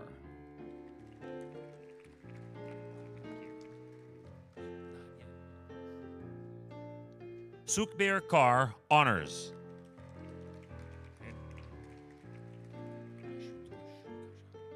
Ashutosh Kaushal.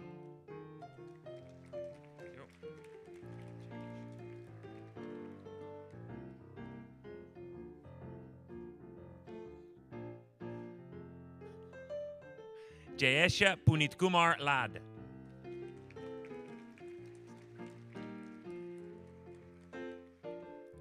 Sabnam Mali. Honors.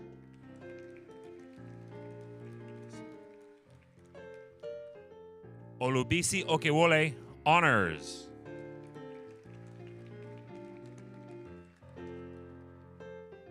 Manisha Pandit. Honors.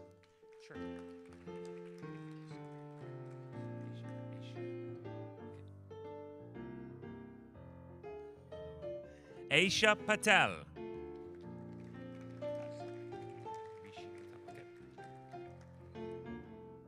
Rishi Patel.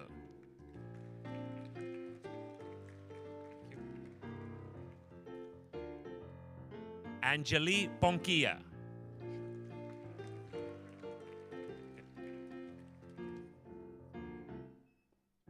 Arunima Pratap Paniker.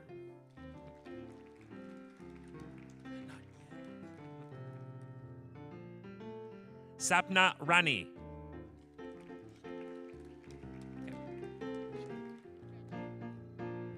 Shaina Reddy, honors.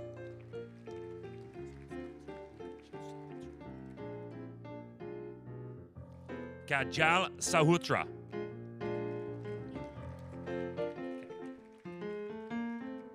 Nigar Mansoor Sheikh, honors.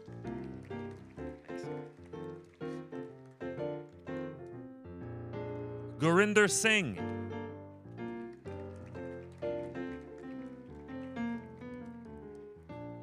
Harpreet Singh.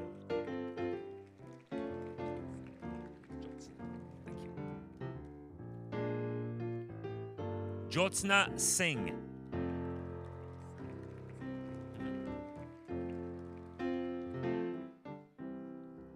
Sajanpreet Singh.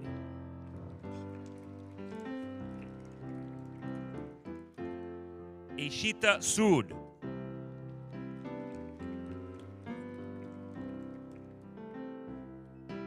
Navjot Kaur Saran.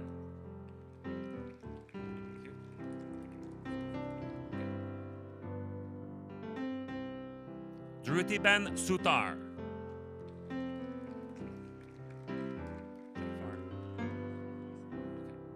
Jafar Mihuddin Qadri Syed.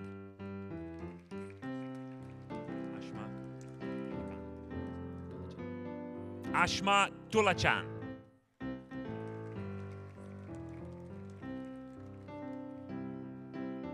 Nitu Varghese, honors.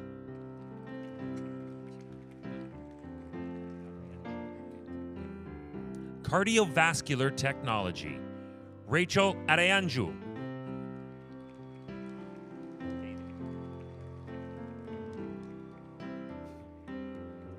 Alexandria Armstrong.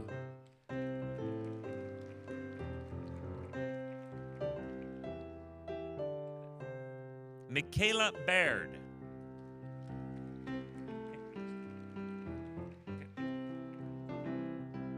Jillian Binkang, honors.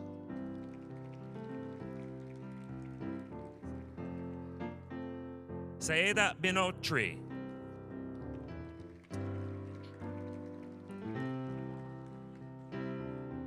Priscilla Boama.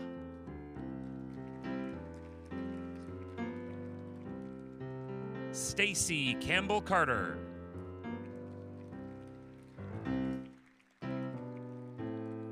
Willow Cowell, honors.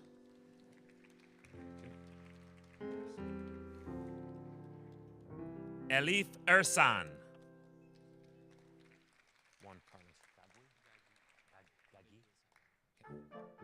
Juan Carlos Gaggi.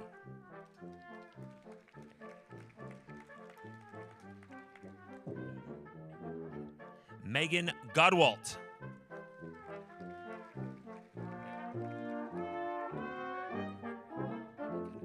Madison Gogan Raby, honors.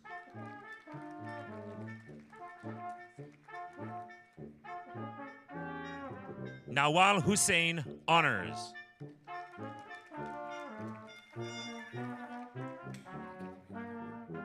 Ekaterina Lerner, honors.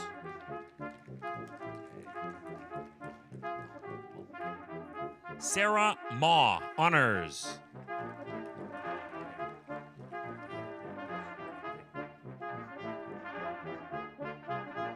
Diana Medeiros, honors.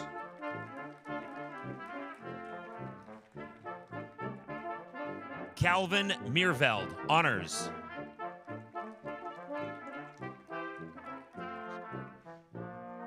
Mackenzie Morningstar.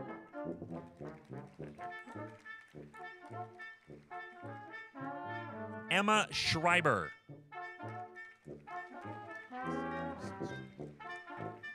Alexandra Sundstrom.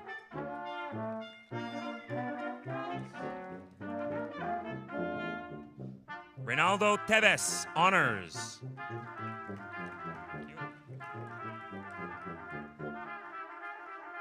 Diagnostic Cardiac Sonography, Mitchell Anderson, honors.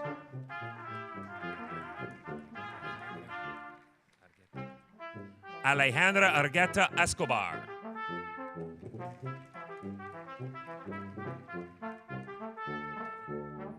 Devin Chilman, honors.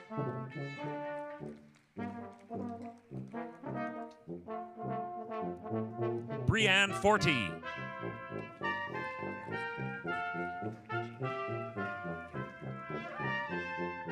Megan G.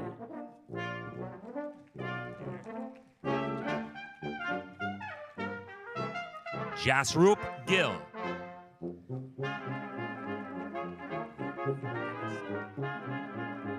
Monica Gunnes.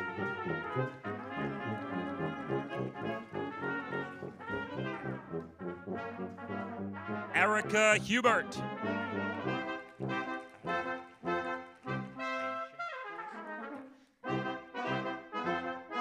Aisha Irfan.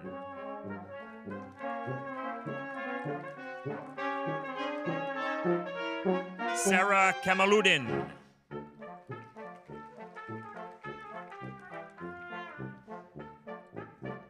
Dallas Medill.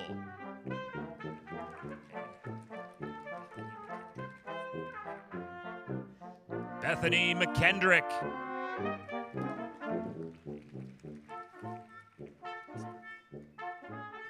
Ramandeep Sandhu.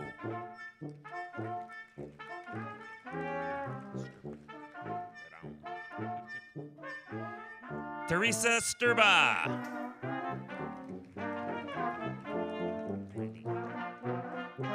Rennie Thomas.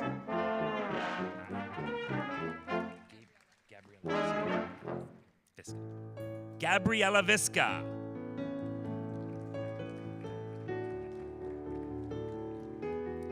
Linda Yakub.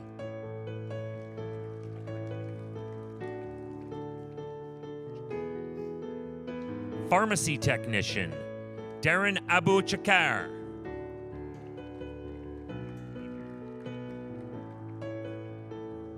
Albert Alarcon, honors.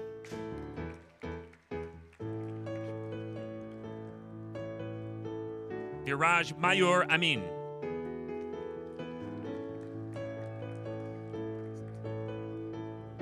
Lucy Amzati.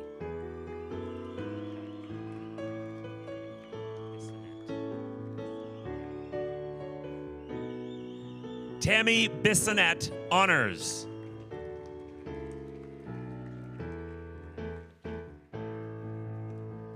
Joanna Elka Brenecki.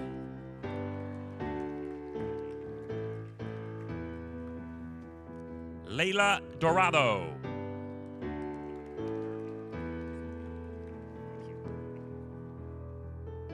Rohan Gajar, honors.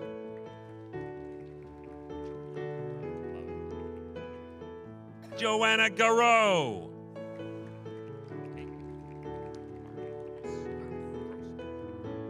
Marley Gross, honors.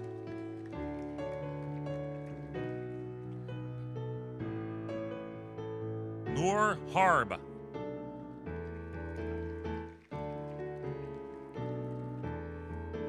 Ramneet Kaur.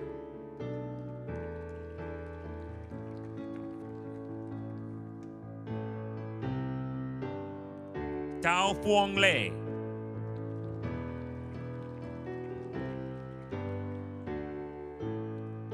Sheila May Mabini.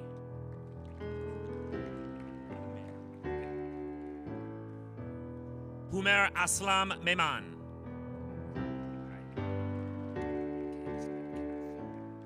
Candice Metcalf.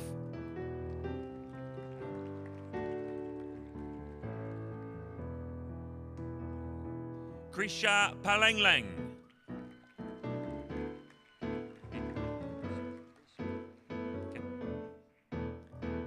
Darshant Kumar Kemelshbai Patel.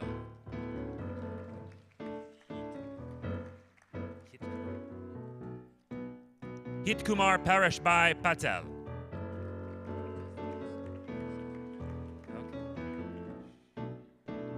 Ishaben Ashwinbhai Patel.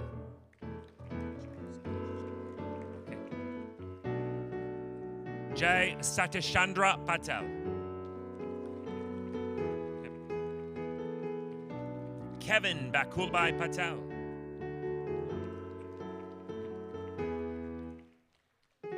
Parth Rajesh Kumar Patel.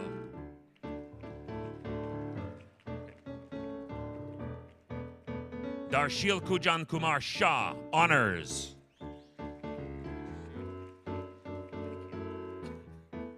Vraj Sheth.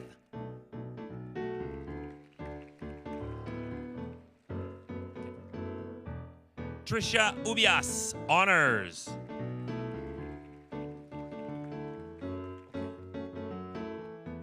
Anamike Verhulst.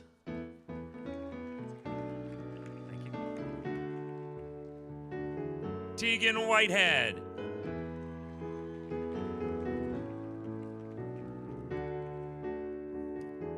Social service worker, Matthew Abaya Ramos.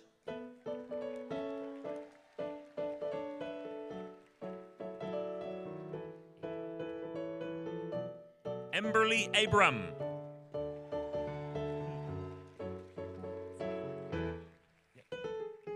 Latifat Adaleya.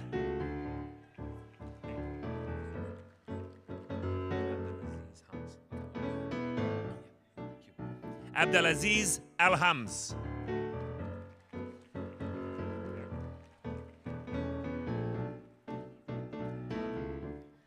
Courtney Allen.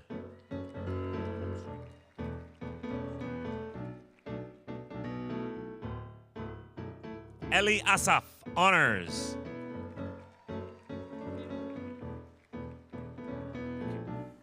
Mariam Ayuna.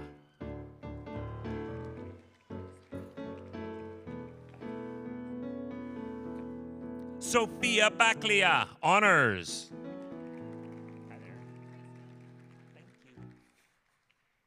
Grace Bailey.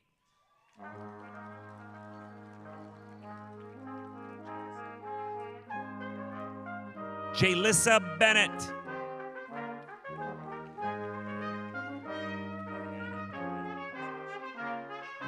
Eliana Bernal Vasquez.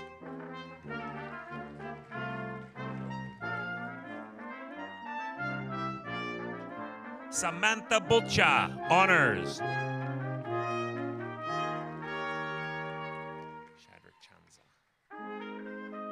Shadrick Chanza.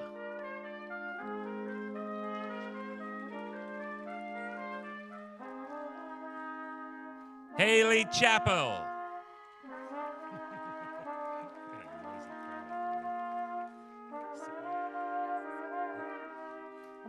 Melissa Siplak.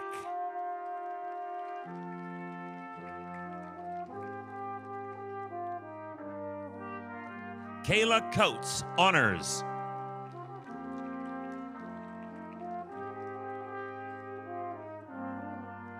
Penny Colom.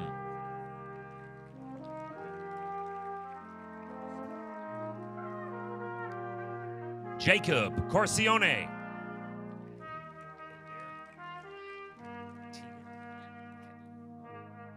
Tegan Croft, honors.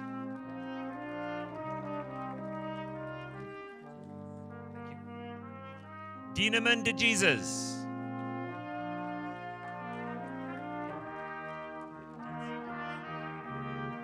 Amanda Dietz.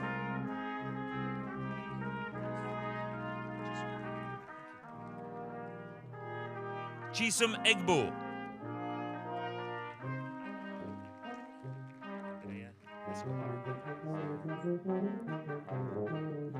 Andrea Escobar Gonzalez.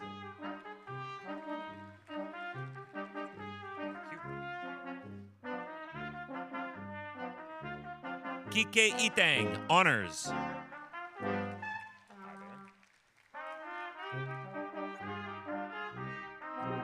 Connor Farnan, honors.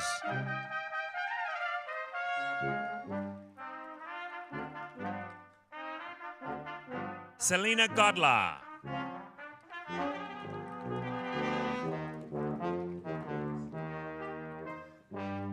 Tamika Greaves, honors.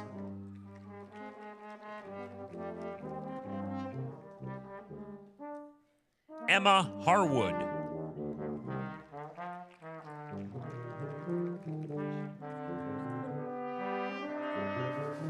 Alicia Hill, honors.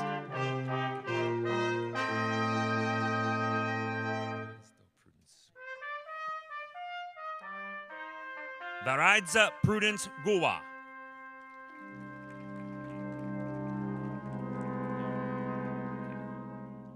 Lauren Harding.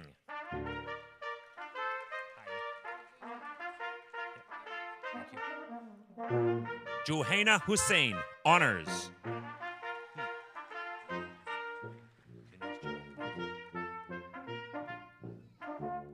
Kunuz Jarad.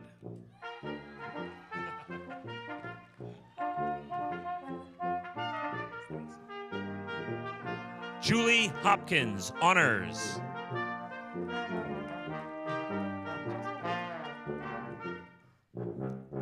Jasmine Humphrey, honors.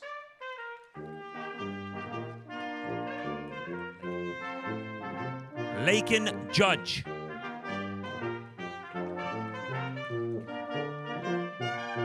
Holly Kyle.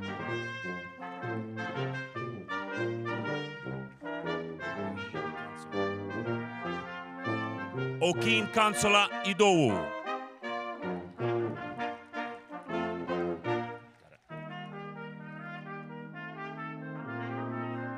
Ashley Jonkman, honors.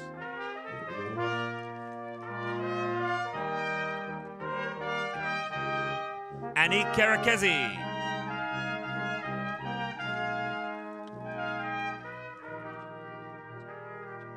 Jaylene Kennedy.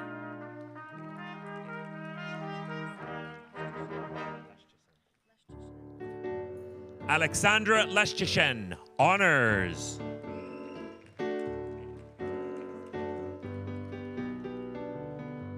Chelsea Little.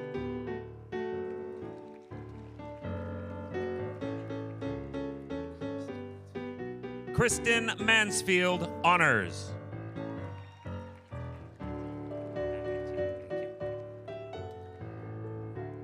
Susan McEntee, honors.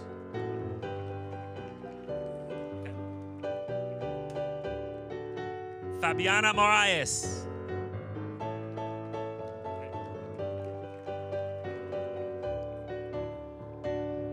Alana McDonald, honors.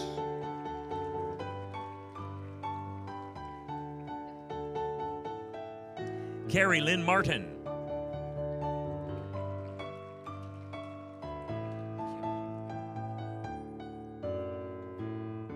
Keonja Murray.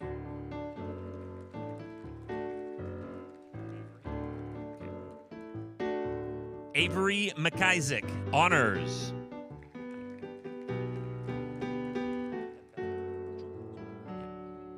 Ebelechukwu Nwaizu, honors.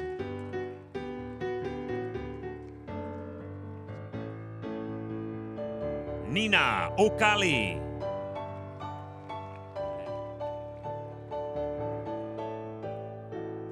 Olabode Mohammed, honors.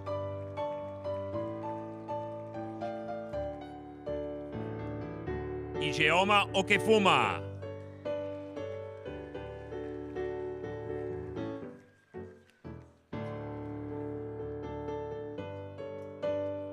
Lordina Opoku, honors.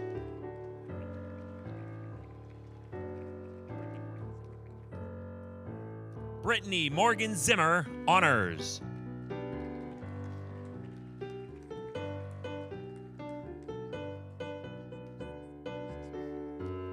Shayna Narciso, honors. Katie Olson.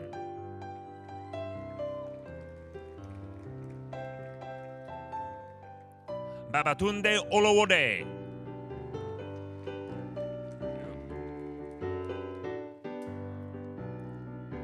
Ibra Okumu, honors.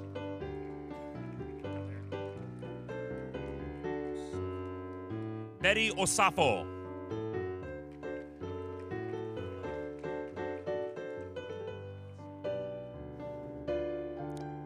Hannah Parkinson, honors.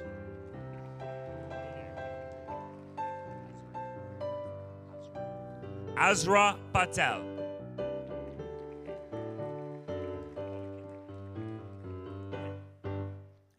Natalie Poliquin.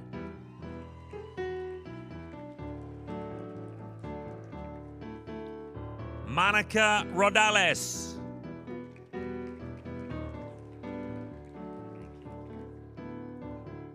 Michaela Rebello.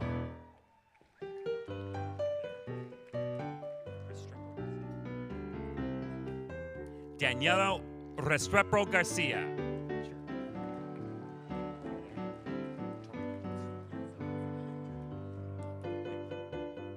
Tori Reynolds.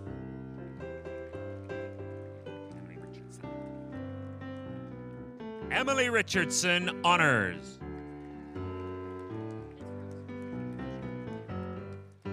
Amy Rosner.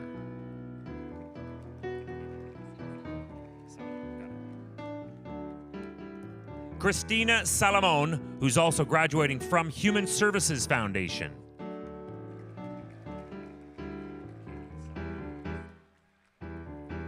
Caitlin Salonga, honors.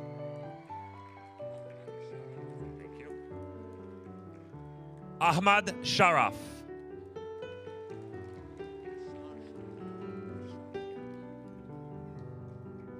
Bashar Sharaf.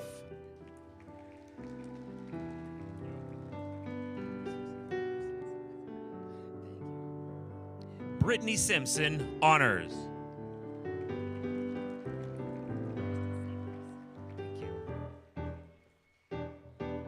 Krista Sipos, honors.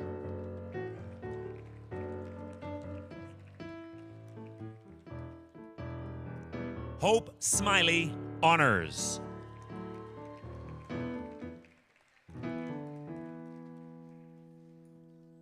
Rabia Speed. Thank you. Andrea Stapleton, honors.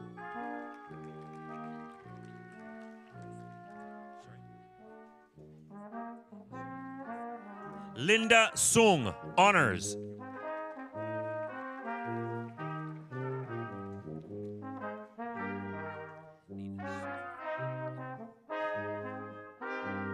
Nina Susan Sunil.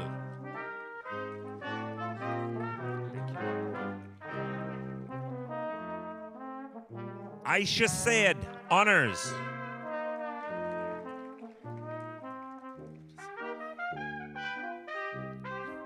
Maria Tesaro.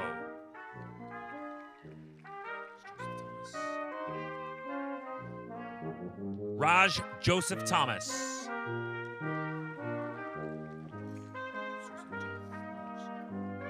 Susan Toth, honors.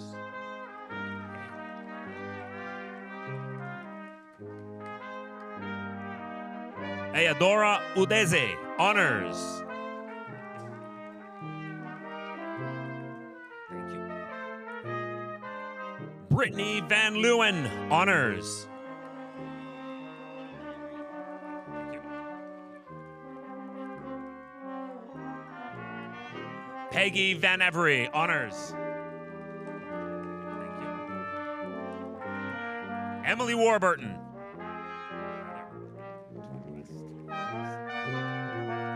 Tori West, honors.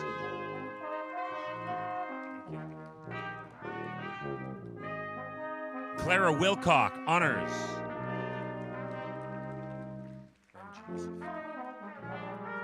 Ramji Yusuf.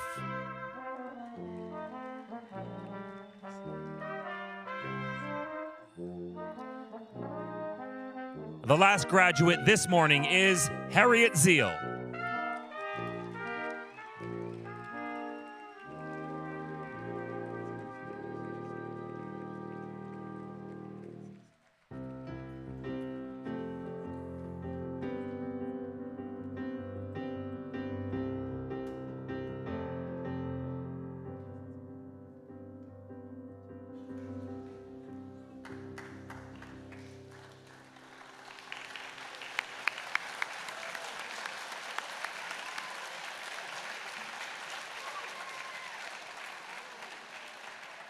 Good morning. What a spectacular day. Congratulations, all of you. I'd like just to take this moment, though, to let you know that I not only serve this amazing responsibility, I not only serve on the Mohawk College Board of Governors, which unfortunately will be ending soon, I get to serve students every day, and I get to continue to do that as a student success advisor for programs in community social services and justice studies. And I just want to take this time to let you know just how proud I am of each of you and for what you've accomplished. But more importantly, you should be proud of yourselves and commit to continuing to be a citizen, and I can't tell you, I'm just very proud of you. So, back to script. As a member of the Board of Governors of Mohawk College Applied Arts and Technology, and on behalf of the entire board, I have the honor of admitting today's graduates to Mohawk College's alumni community. We are proud of what you have accomplished, and we do look forward to seeing what you'll contribute as highly skilled and future-ready Mohawk College graduates. And now you will be welcomed into the alumni community of graduates of Ontario Colleges of Applied Arts and Technology, an honor bestowed only upon those who have met high standards of conduct and learning. Graduates, at this time, we ask that you please stand if you are able to do so.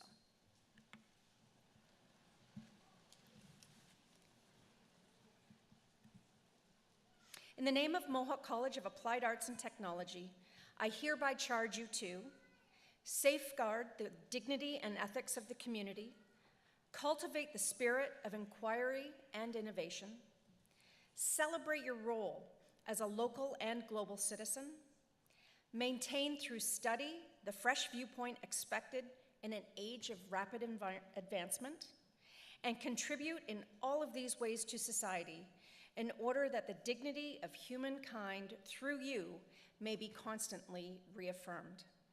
Scientia opus omnium. Knowledge is the work of all. Congratulations, graduates.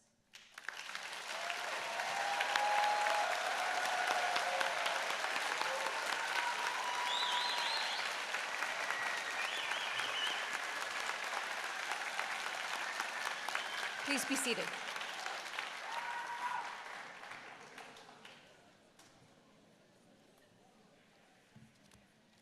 Congratulations again to the graduating class of 2023, and thank you everyone who's in attendance today for making this such a wonderful celebration. How about one more big round of applause?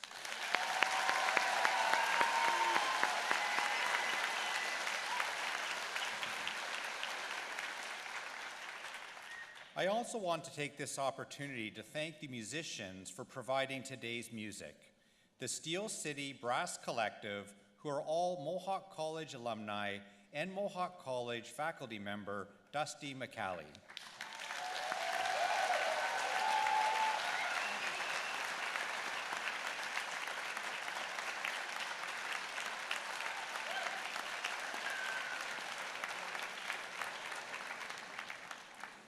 And thank you to the voice behind the curtain who introduced each graduate today, broadcast media alumni Chris May.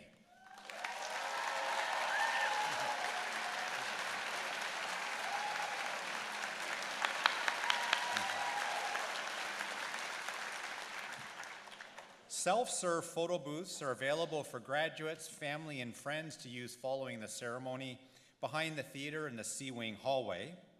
Audience, we'd ask please remain at your seats until all the graduates have left the theater. And now, graduates, family, and friends, I declare that your convocation ceremony is closed.